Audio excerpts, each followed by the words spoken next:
Okay, it's right on 5:30 and I love a good program starting on time. So good evening and welcome to History Happy Hour, the Stuff of Suffrage. My name is Callie McCune and I'm the Public Programs Manager at the Indiana Historical Society. Thank you so much for joining us tonight and I hope you have a themed beverage ready to go. This History Happy Hour is brought to you with support from One America Financial Partners, a national provider in the insurance and financial services marketplace. At the Indiana Historical Society, we are Indiana's storyteller, connecting people to the past. We do this by collecting millions upon millions of pieces of paper that tell Indiana's unique stories. Things like books and paintings, letters and photographs, diaries and maps, and then finding intriguing and unexpected ways to share them and remember the past, whether that's through our publications, exhibitions, or events like this. It's through these shared pieces that we tell the diverse, unconventional, and sometimes even saucy stories of Indiana, and to inspire a future grounded in our state's uniting values and principles. Tonight, in the centennial year of the 19th Amendment, we're excited to share with you some of the stories behind suffrage and share them in a way that we don't often get to, through objects, through Indiana and the United States past. So before I introduce Anna, our moderator, I have a few pieces of logistics for you. For this event, Anna and Jessica will chat for about 30 minutes and then we'll open up to your questions. If you do have a question, as we're going along or at the end, please drop it into the Q&A section of Zoom. We'll keep an eye on those and then pepper them in when we get to the second half of the program. You've all been muted for tonight, but we do want to hear your thoughts. Add your comments in the chat box as we go along. Make sure that you're replying to panelists and attendees so that everyone can see your reply. And keep an eye on that space. We'll be dropping links and URLs in as we go to give you some more background on the topics we're talking about. Don't worry if you miss one. All the links will be delivered in your inbox in a follow-up email tomorrow morning. And just so you all know, this event tonight is being recorded. You can catch the replay of it in upcoming weeks on our website, indianahistory.org. If you enjoy this program, we hope you'll consider coming back for more. We're taking a break next week for History Happy Hours, but then we'll be back the week after with more. That History Happy Hour, which is about the long road to voting, more suffrage, is part of a suffrage centennial block party. From August 29th to September 4th, we're teaming up with friends from around the state to pull out all the stops to remember our Hoosier heroines who fought for the right to vote in a week-long virtual festival that includes 35 events, 5 in-person socially distanced experiences, and some free toolkits and resources that are available for you to help you celebrate. We're hoping you'll bring the festival to your backyard, and you can find out more at indianahistory.org/block party. Again, we'll have more happy hours coming to you throughout the end of August and then into September and the fall with topics about suffrage, voting, Jewish migration, cemeteries, Kurt Vonnegut, and a ton more. You can again find that information at indianahistory.org. So without further ado, I'm going to toss this over to Anna, our coordinator of visitor services at the Indiana Historical Society, to get us started. Alrighty, hello everybody. I am here to be your moderator for the day and to introduce our speaker for tonight, Jessica. So Jessica has been working in museums for 10 years with specialties in collection and exhibit curation. She has worked as the curator of collections for the Litchfield Historical Society in Litchfield, Connecticut. She now serves as the vice president of collections and storytelling for Minnetrista in Muncie. She is a published author, co-authoring a book called House of Worth, Fashion Sketches. She has also published articles focusing on suffrage, and tonight we'll be focused on her book, Exploring Women's Suffrage Through 50 Historic Treasures. So welcome, Jessica. We're very excited to talk to you tonight. Yeah, Yes, and actually, before we start to get kind of into the book and into the content, we first want to know kind of what you're drinking tonight for a happy hour. So feel free to put that in the chat if you would like to. And before Jessica, I ask you what you're drinking, I am drinking a nice little green tea out of my Votes for Women mug. And I actually bought this at the Marble House in Newport, Connecticut, one of the many Newport mansions. And I thought this was a nice connection because of, and actually I learned a little bit more of this in the book about how suffragists, especially higher income ones, would use dishware like this to kind of really promote their cause and kind of bring the cause to new people. And so really, Jessica, before my first question, I'd like to know what you're drinking tonight. Well, Anna, I thought a long time about what I was going to have tonight, and I am having a delightful cocktail called the Suffragette. It is a mix of gin, it is vermouth, it is some orange bitters, and most importantly, it is historic. This little guy and the recipe for it showed up in a 1909 newspaper article out of San Francisco where they published this recipe, and I thought it only appropriate to pull out not only something suffrage themed, but something historic as well for tonight. So that's what I'm enjoying. Very nice. And so really, before we get into the book, I was wondering kind of, you could tell everybody kind of really got what you into studying suffrage and kind of how this book came about and why you really decided to explore suffrage through the objects and some of these maybe not so commonly thought of items that really connected to the various parts of suffrage. Yeah, absolutely. So I would say that suffragists and suffrage in general has always been really interesting to me. And it probably goes back to my regular watching of Mary Poppins as a child. We had one of those clamshell case VHSs of Disney's Mary Poppins. And who doesn't love to watch Mrs. Banks dance around her house on Cherry Tree Lane, singing about votes for women? In all seriousness, though, I really began studying the American suffrage movement in graduate school.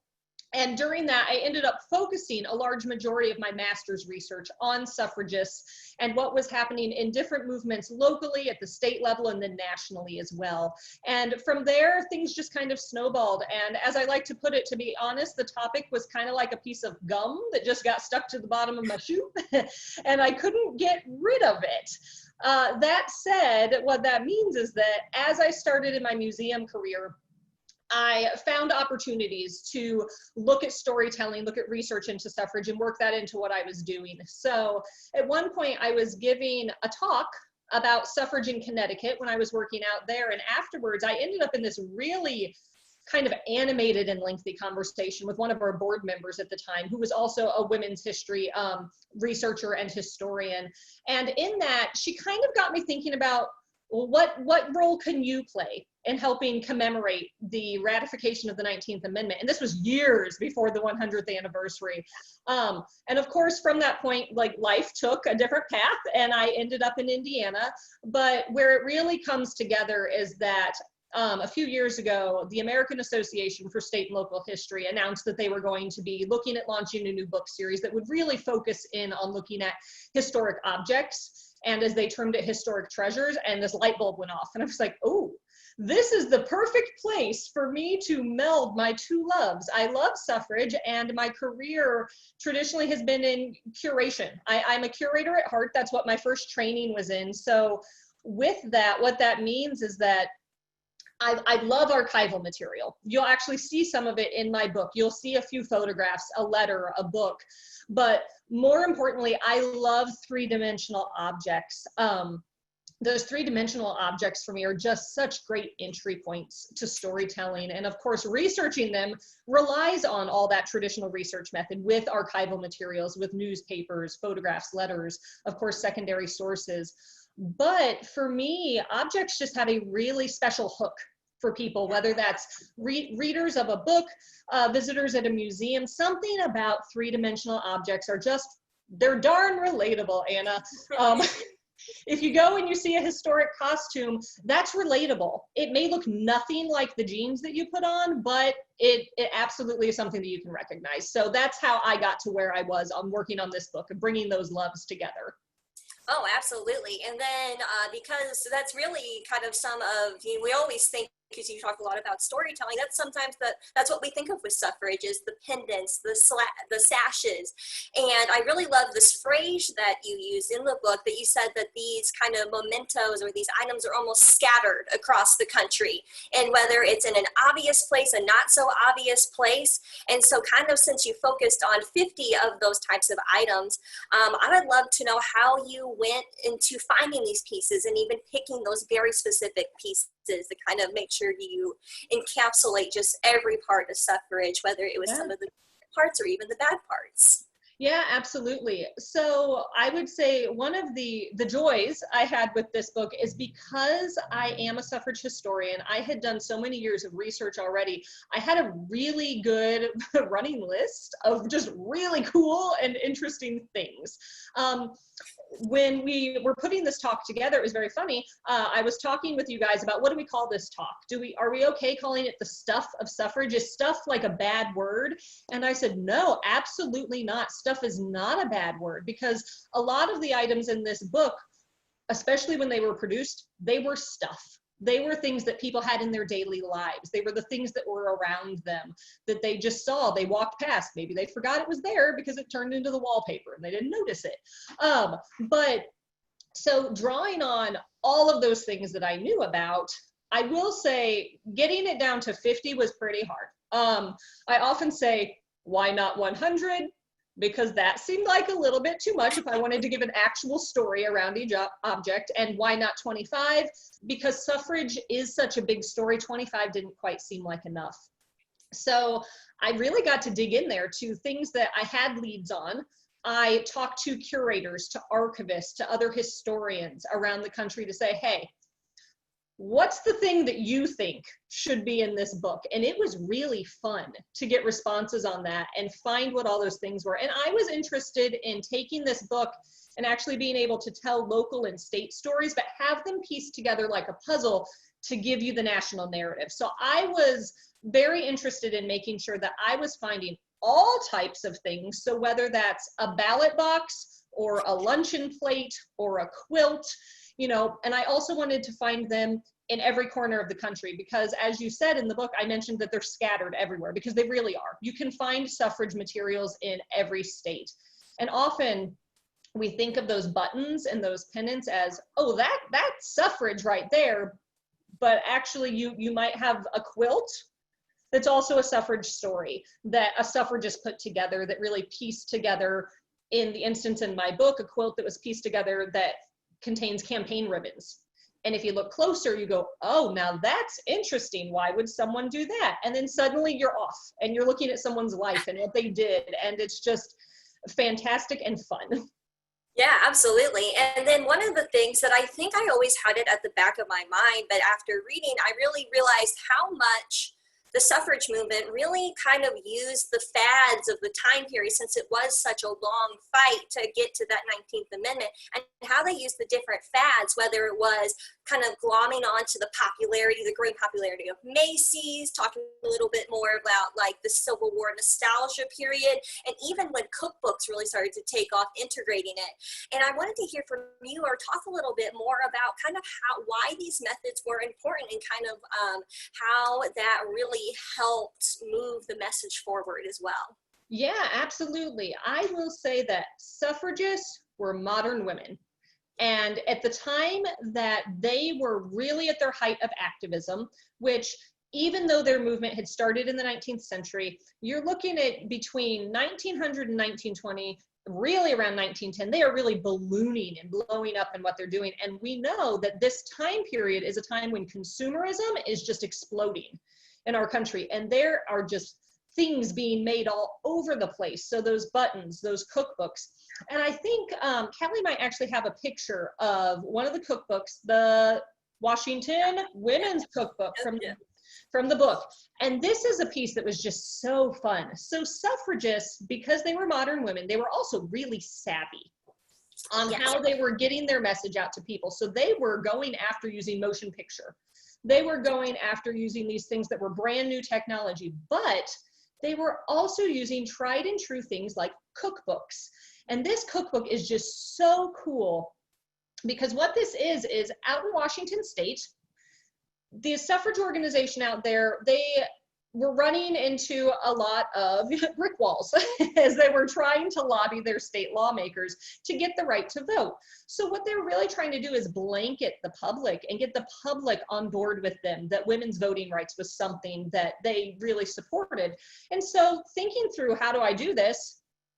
You can go to a movie, you can try to use cinema, you can go to new marketing techniques, or what's something that every woman around 1900 has in her house? A plenty of cookbooks. So they put together this cookbook. And this is actually something that, you know, I'm sure a lot of us here today are familiar with the idea of like the fundraiser cookbook at the local church or at your preschool or at your elementary school. You gather up the recipes, you bind it up, you sell it, and then the church makes some money. This is exactly what they were doing. They got together these recipes, they put in some household tips, and the thought was, hey, people are going to buy cookbooks. That's just a practical item. That is one sneaky way to get the suffrage message into your house, on your kitchen counter. And so people and women are seeing this every day. And what I love about this piece is that it did exactly that. So when this cookbook came out, they ended up selling about 3,000 copies, which doesn't seem like a lot.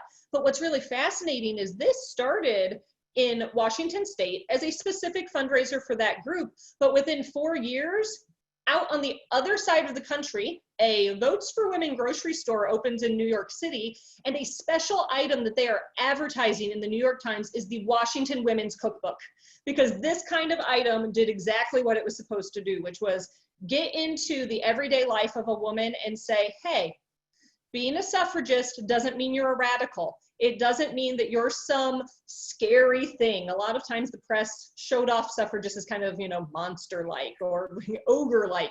No, suffragists are just like every other woman. They're making dinner for their family. They're making a snack for their kid. And that's what this cookbook did. And that's why I really loved this piece. Yeah, absolutely. And so not only kind of on almost the same vein as kind of working with the fads of the time or things that would have been very popular, they also talk a little bit about how not only did they use some of the fads of the time, but they also used some of the other movements that were happening, some of the other social movements or social issues. So such as, you know, temperance, really fighting for child labor laws, you know, and also just the labor movement as well. And kind of how did either kind of framing some of those things around suffrage really helped the cause, and kind of also really kind of help people, bring people on board as well that may have been a little bit on the fence or maybe still kind of needed their mind changed a little bit about the roles of women. Yeah, absolutely. What's really great and interesting about the suffrage movement is that, I'm glad you brought up temperance. It balloons up at the same time that the temperance movement is huge. So the suffragette cocktail, there are a lot of suffragists who would not have approved of this drink because a lot of them were temperance workers. But what they saw there with either temperance workers or laborers, women working in factories, so people that are, you know, going out and advocating for women's rights, better labor laws, what they saw was an opportunity to align, because there were crossovers of interest between those groups. So it was a way to actually grow the support. Now, I will say with that, they had to be very careful.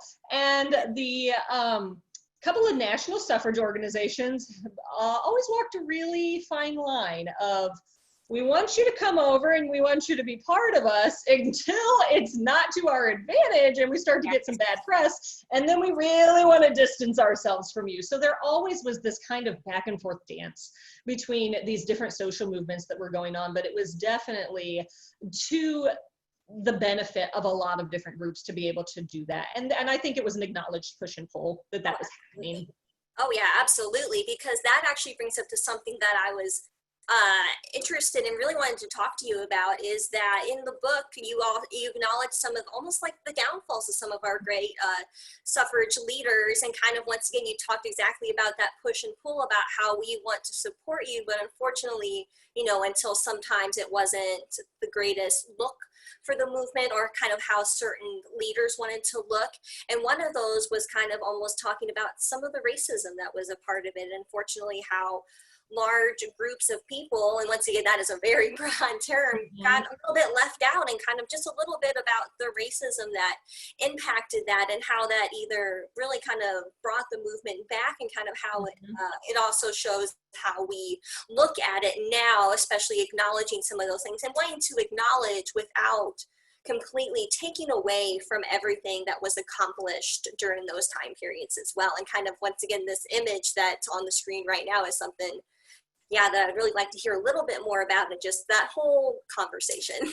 Yeah, absolutely. So I think you really hit the nail on the head here, that history's complex, and history, all history, it doesn't matter what, has a dark underbelly. And there are the parts of history that are ugly and that are uncomfortable. And one of the things that I've been so, if glad is the right word, glad to see, especially in this year with the commemoration, is that nationally, we're really framing this 100-year anniversary as a commemoration, not necessarily a celebration. And a lot of that comes because we are commemorating this great thing that happened, this amendment that was ratified. But as you said, many suffragists, as I like to say, they sometimes were their own worst problem. Yeah. We talked about how they often, suffragists would come alongside other activist groups to say, hey, I'm going to scratch your back right now, you scratch mine. One group, you know, in particular that we really need to explore more about are women of color who were suffragists. They are often left out of this narrative. And that often is because women who rose to leadership positions nationally and at the state level were white. They were white women of privilege. And with that, they were tied up in a really complex history. This little figurine here, this was made in the early 20th century. And the first time I saw this, honestly, it was kind of a punch to the gut.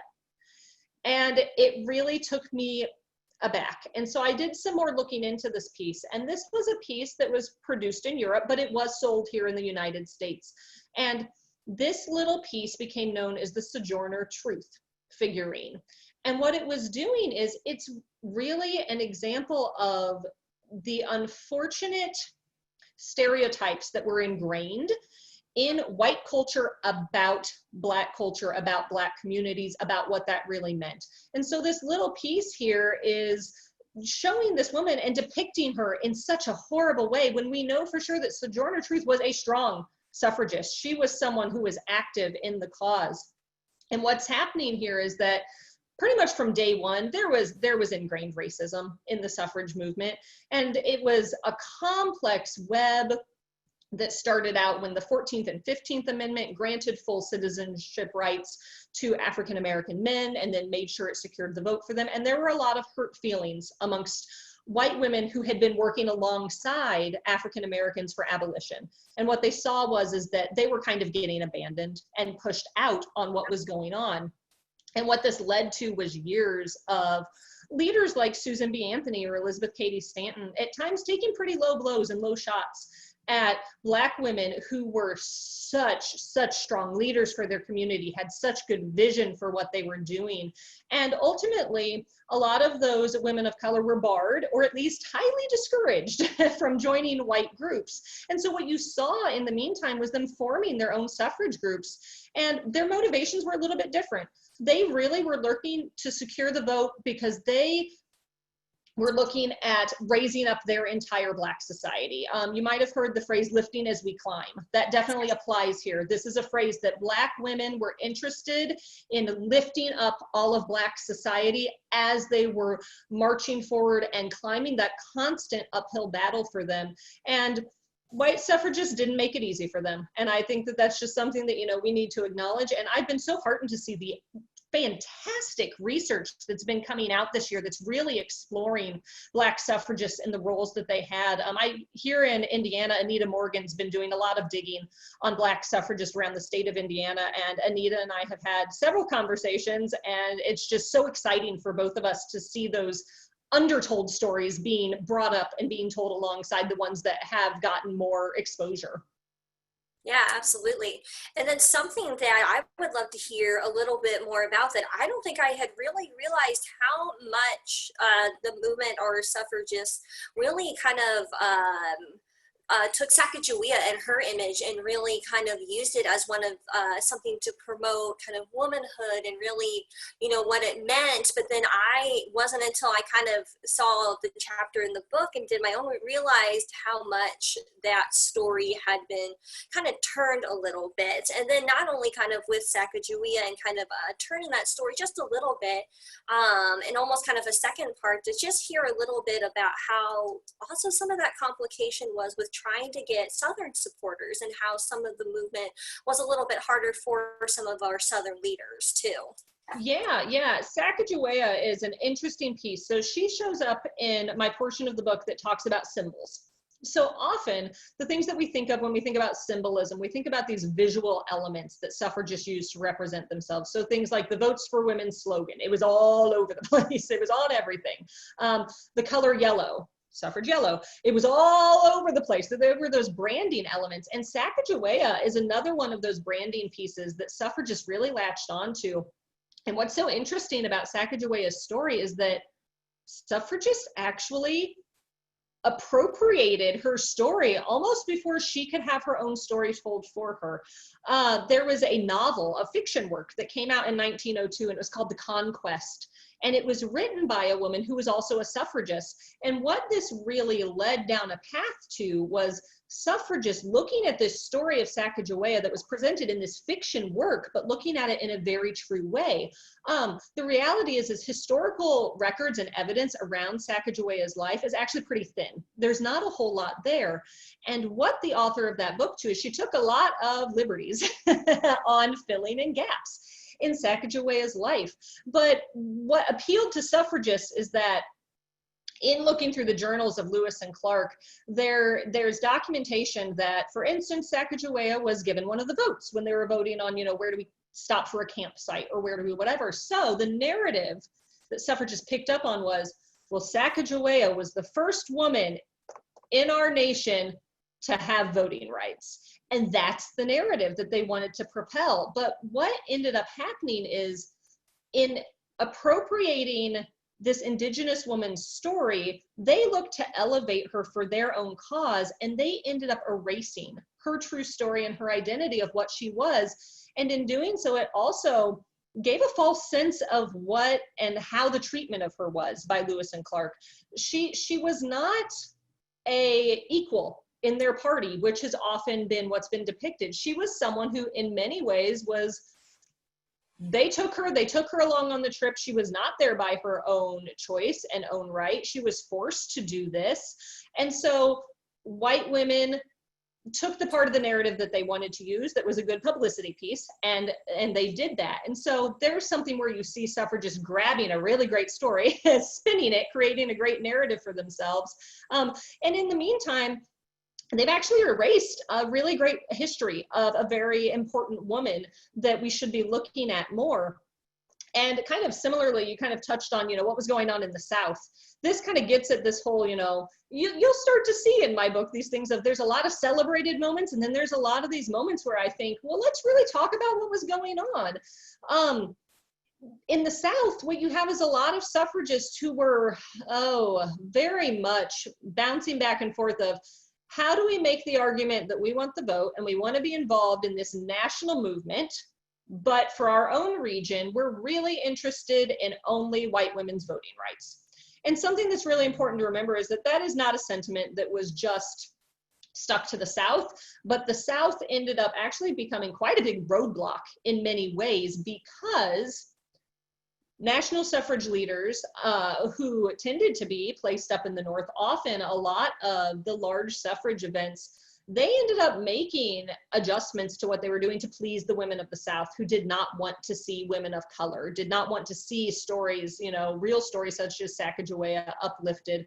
There was a real concern in the South that a Black woman would get the vote and it would cause a problem. And unfortunately, one of the arguments that was made by suffragists in the South, and actually from suffragists in the North down to the South, was, well, let's just get the vote, and then it's simple. you just take the vote away from them in the same way that you've taken the vote away from Black men who've been given that right federally, but then at the state level, you put in discriminatory laws and voting requirements that they're not apt to be able to reach. And it's just, you know, it's very complex, and it's a big ball of wax, Anna. There's a lot going on there, but it's really fascinating to start to unpack that.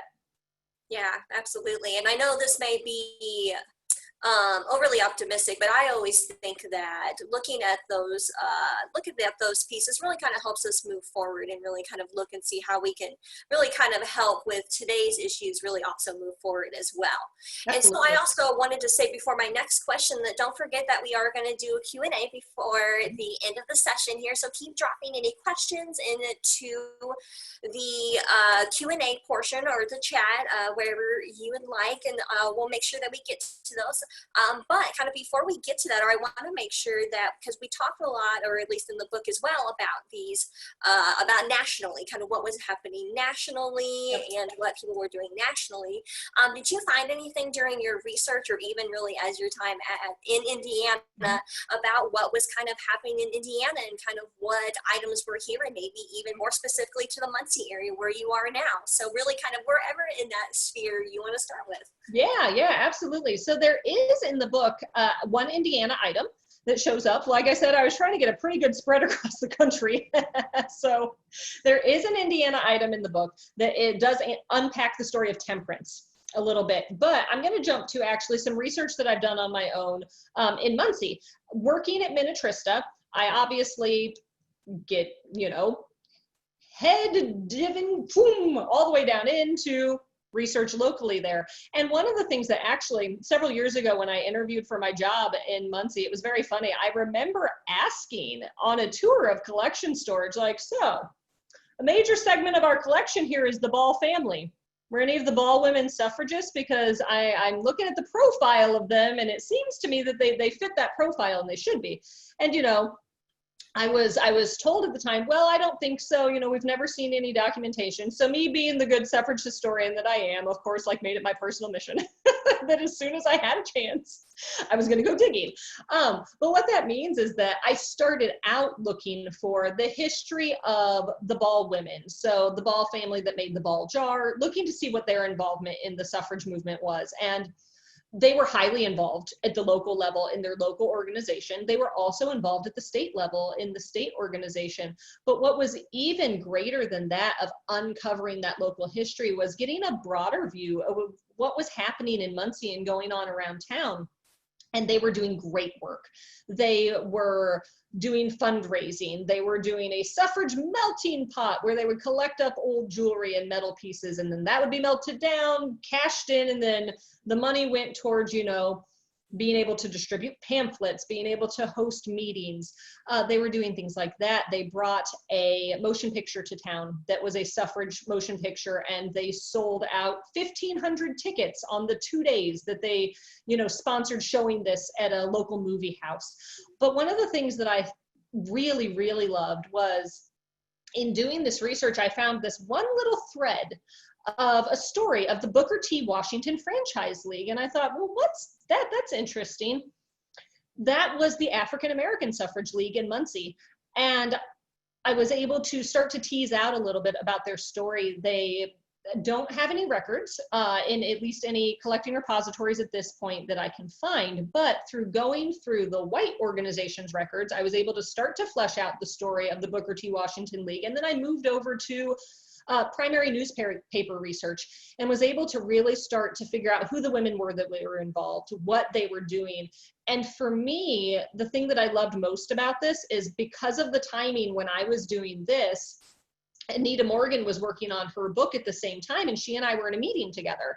And I was able to say, Anita, I know you've been looking for, you know, documentation of Black suffrage groups in Indiana. You haven't found a whole lot yet. I have great news for you. And so then she and I were able to get together and share research. And first and foremost, as a museum employee and a museum career professional, my joy is sharing back out the information that we find. I don't want to do the research just for myself. So being able to find that and then share it with Anita and be able to then have her work that into all these talks she's been doing this year around the ratification has just been a joy to be able to know that that piece of information that seems so small can play such a big part in this larger story that's being told. Yeah, absolutely. And then I think before we start to get some of our questions from our guests that have joined us today, I want to know kind of what are some of your favorite objects that are highlighted in the book, and even maybe what are your favorites, and what was maybe some of the most surprising pieces that you came across? Yeah, so I always find this question to be the hardest question. I have the same problem at work when people say, "What's your favorite item from the collection?" And I say, "Oh, I don't know. I feel like it's unfair to play favorites." But there's just so many fun pieces in this book.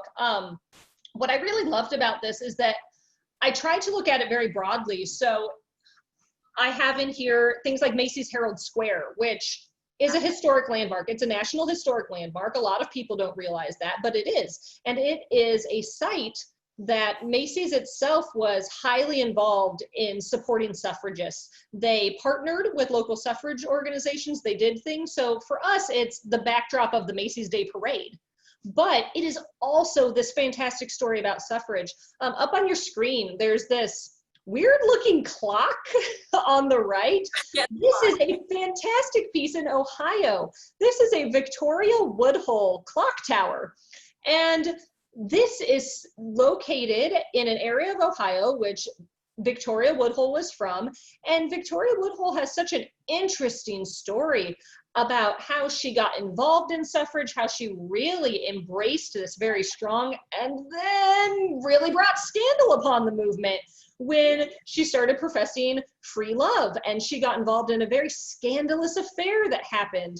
And so it's a fun piece. I would say if I have to pick one favorite, however, my favorite piece in the book is actually all the way at the beginning in the early years section, and it is a globe that was made around 1790, and it was used by students at Sarah Pierce's Female Academy out in Litchfield, Connecticut. And what I love about this piece is I love the pieces that surprise you. So I love the pieces that you look at it and you go, why in the heck is that a suffrage object? You've got to be kidding me, Jessica, because it absolutely is. Because pre a formal suffrage movement, women's education was one of the areas that women were really actively working on expanding their rights around. And Sarah Pierce's Female Academy is where there was a big push for this concept of Republican motherhood, which is where the concept that, okay, women may not be working outside the home, but if you're going to bring up well-educated men to run our newly founded nation, well, darn it, your mothers have to be really well educated themselves to be able to rear children with that intent in mind. And so this globe is a piece that was used by students at that school, and this school served as a model for really launching off what became a really robust education system for women around the country. So it is one of my favorites. It's also a time period that I love. It's a personal passion of mine. I love the history of early female education. So for me, that's just a fun piece that's in there because it's a surprise piece and you go, hey, but then you read the story and it starts to make sense.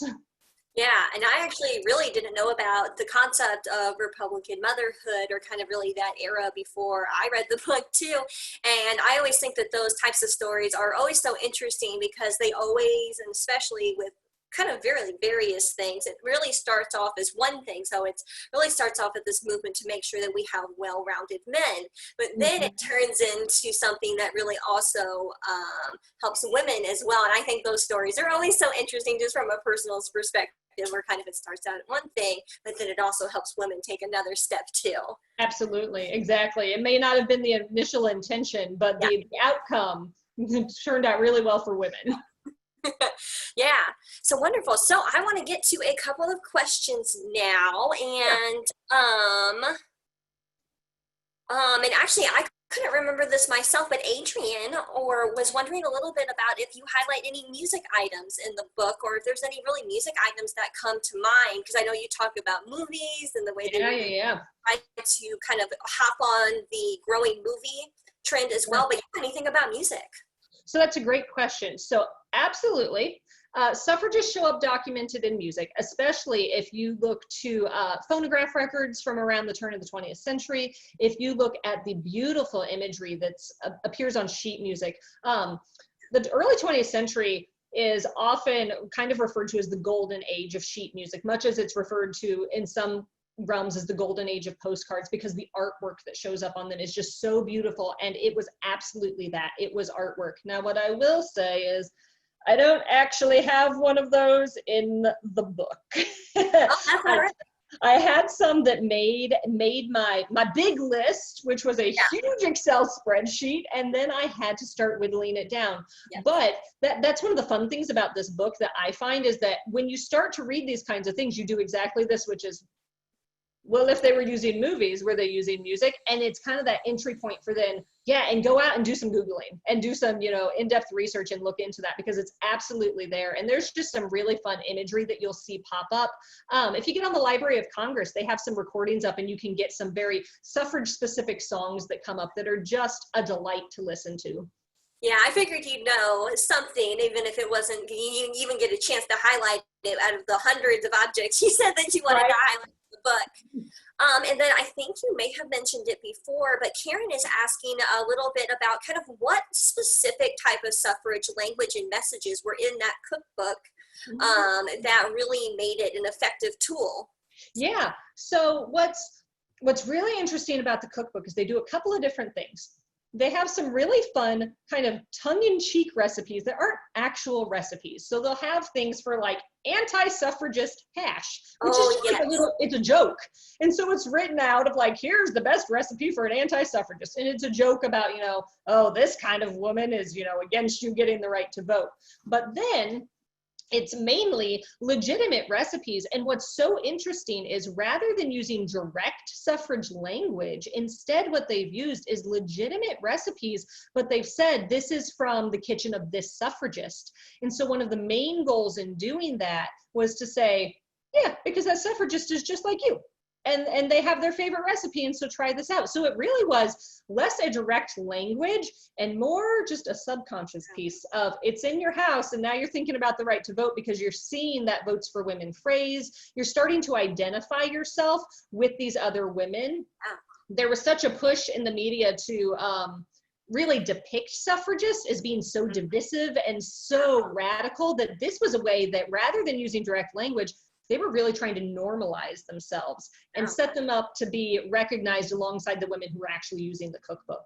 Yeah, absolutely. And that's actually something that I wanted to ask about, because you mentioned in the book, and you also just see it a lot about suffragists really trying to control their image of the movement as well. Whether you talked about, some of the trying to control the image and maybe kind of going back and forth with leaders as well, and kind of just really how that impacted the movement. And maybe also, and this may just be personal to me, thinking about, almost like the concept of female politeness, and how we see with a lot of movements too, that not trying to be too radical, trying to include everybody in a way, and really just kind of what you see from that, or maybe your perspective on that, and really why suffragists had to look at that image that they were creating, especially as they were trying to get that amendment passed. Yeah, and what's interesting about that, Anna, is that you actually see kind of two very distinct kinds of suffragists.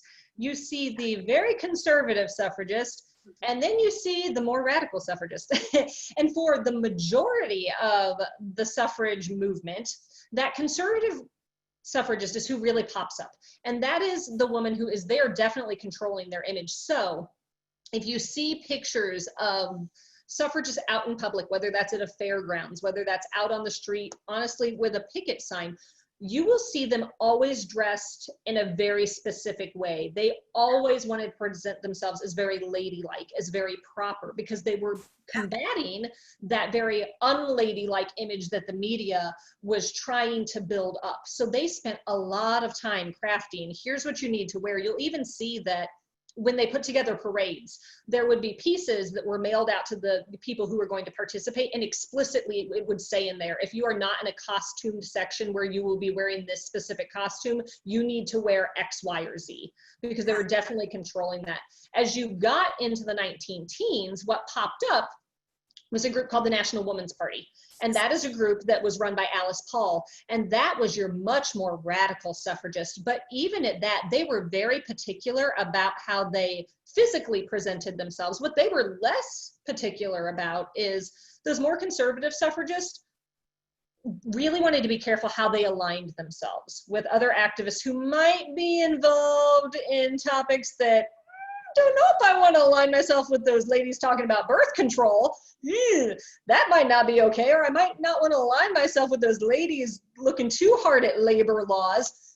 The National Women's Party activist, she absolutely aligned herself with all of those things, because for those women, they definitely took the stance of, if we're not advocating for all of these things on women's rights, then we're not doing our job. So that's kind of how you see those two things play out.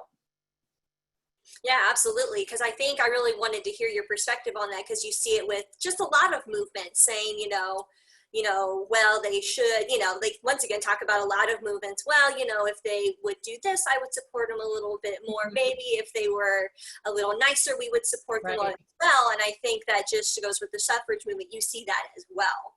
Oh, absolutely. And it kind of really almost connects to a lot of things that are even maybe happening now, or just really have happened all throughout history with these big movements that are looking for really big change. Absolutely. You still see the same things happening today. You saw them happening in the 50s and the 60s and the 70s. It's still happening now.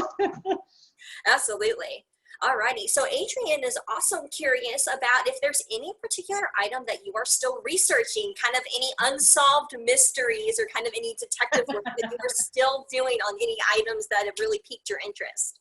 Oh, that's a good question. Man, I'm always interested, Adrienne. So what I will say is that in many ways, yes, I have a list of things that I didn't get to in this book that just didn't make the cut. And some of that is because looking at balancing the geographic thing or the size of the organization thing, they didn't fit in. The other thing is given the time frame of getting the book produced, there's always just those pieces that you go, dang it, why am I not finding more information about this? I really want to include this, and I just can't find what I want. So for me, I know that there are a couple pieces. There's a poster that I'm interested in finding out some more about that didn't make it in. There's a piece called a suffrage shirtwaist that is the bane of my existence, Anna. I have seen advertisements for suffrage shirtwaists, but finding an extant garment is nearly impossible. I have had long conversations with huge suffrage collectors who I'm like, well, if anyone's gonna know, it's gonna be the private collectors of the world, and no one can get their hands on one. And the problem with that kind of thing is a shirtwaist was such a popular garment in the early 20th century that unless it had a tag in it that said suffrage shirtwaist, which it probably didn't, it's kind of hard. So one of my things that I am still always on the hunt for is I want to find an actual suffrage shirtwaist that I know was marketed that way and sold that way, and I just haven't been able to find it, and it drives me bonkers. But if anyone has a tip out there about this, please drop me a line. I would love to know. Wonderful. And then actually something I don't think we had a big chance to talk about yet was kind of clothing as well, whether we're talking kind of about bloomers. One of the last things I had a chance to read about in the book were the swimsuits, where the big significance about how they used those kind of swimming parties and whatnot to kind of also help connect some of the movement as well. And I was wondering if you could just talk a little bit about some of those clothing pieces and why they were so significant, and maybe even why they chose them or really kind of highlighted those as part of the crop. Yeah. Clothing was huge. It was vitally important to this movement. In an era when they were really embracing visual imagery, because visual imagery was becoming something they could embrace, they utilized clothing in a lot of different ways. They utilized it as costume pieces. So in parades, they would often have someone dress as Joan of Arc. And she would appear at the head of a parade. So that's a costume piece, but that's a choice in fashion. At those parades, you would also see women dressed in white. And often there's this talk about, well, why did suffragists wear white? Well, it's for a couple of reasons. And some of them are really practical and we don't actually talk about them a lot. Sure, white is pure. It's a symbolism piece. Women are pure, they need the vote, yada, yada, yada. The really practical piece of this that I love is they wore white so their banners and their sashes and the things that were colorful would pop and stand out. And especially in black and white photography that was going to show up in newspapers. If you had a sea of white and then colorful banners and sashes on top of it, those showed up in black and white photos. So they were very smart about that. You mentioned swimsuits. Yes, suffragists wore swimsuits, not all of them because they were pretty scandalous, especially when they started getting smaller and smaller and smaller by around 1920. But these were women who were modern women. And so, you know, you want to get attention? Wear something that's going to get attention. So if you go out and you have a whole bunch of suffragists that put on swimsuits and they have a swimming suffrage meeting, which legitimately happened all across the country, that draws attention. And this bloomer costume that's up here was the same thing.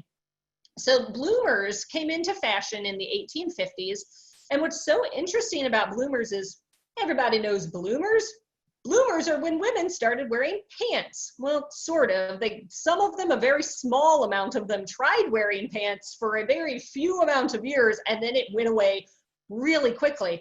A lot of suffragists adopted this bloomer costume here, and there was the thought that adopting a piece of fashion like this would do a lot for women's rights and also for maybe altering gender roles. You would have mobility and more motion in this kind of costume was the thought. And so that would allow you to do things that men had traditionally only been the ones to do. The reality of the situation is suffragists started wearing this and they quickly realized that, well, yeah, it was drawing a lot of attention to them because this was like a weird looking thing at the time. And it went too far.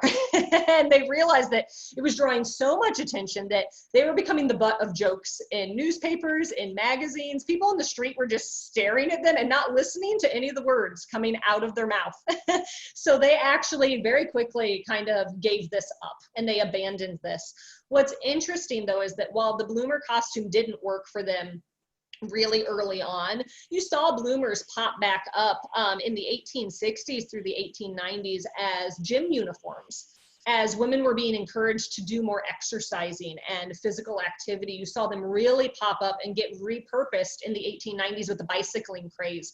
And bicycles were something that suffragists absolutely embraced because bicycles were this interesting tool that a woman could get on a bicycle and suddenly go out into public without a chaperone with her, and you could go out and do things. So wearing the bloomers for that purpose was fantastic, and it allowed them freedom. So I like to think of the bloomers as, well, it didn't work right away in its first iteration, but it came around a few decades later and served a purpose for them. So, you know, give it a chance, try it again. It might work out, it might not.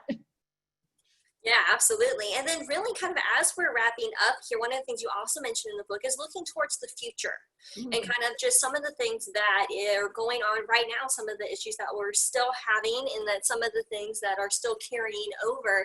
And so I want to ask you a little bit about kind of what you think about the current impact that women's rights efforts are having right now and kind of some of the items from those, whether it's kind of something like my t-shirt, which is a very recent quote, or, you know, the carryover of, like I said, my mug, or even, you know, when we saw the Women's March, how like the Smithsonian encouraged the placement of those posters so they could collect them, or kind of almost or actually it might have been vice versa, where people were putting their posters down and then the Smithsonian as well, and along with, you know, like the pussy hats and whatnot, and really just what you think that's going to have as we move forward, as people also look at this time period and kind of also what we're looking for.